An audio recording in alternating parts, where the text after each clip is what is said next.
On s'est rendu compte que 3 décors successifs étaient superposés, dont le plus ancien était celui réalisé dans les années 1850. Ces 3 décors successifs étaient peints à l'huile. Or, l'huile, c'est nocif pour la pierre. Nous avons décidé finalement de les supprimer.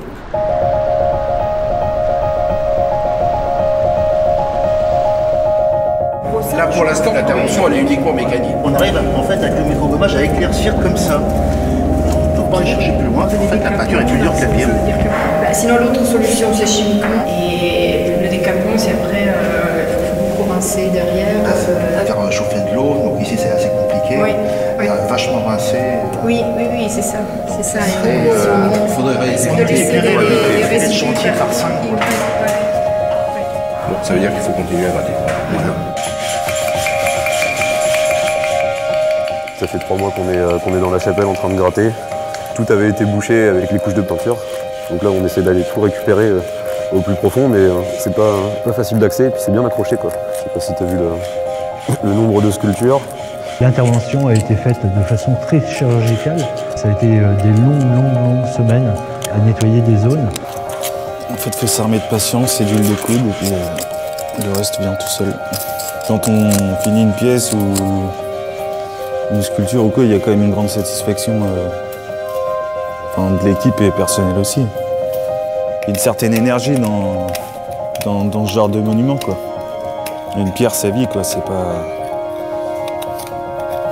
Là, on a carrément des médecins qui sont en train de les soigner. Qu'est-ce que tu as noté là? C'est juste dire qu'il y a de l'érosion. Tout le vert, c'est inférieur à 1 cm d'érosion. Okay. Quand c'est au-delà de 1 cm, j'ai mis en bleu. Mais sinon, là, le parement, il est en bon état. Oui. En bon état. Entre guillemets. Moi, je suis ingénieure matériaux, spécialisée dans tout ce qui est monuments historiques et matériaux anciens en général. Mon métier, c'est de venir sur site, regarder comment les matériaux s'abîment, comprendre pourquoi ils s'abîment, comment ils s'abîment, et ensuite, au travers d'essais ou de petits protocoles de restauration, proposer des solutions adaptées en fait.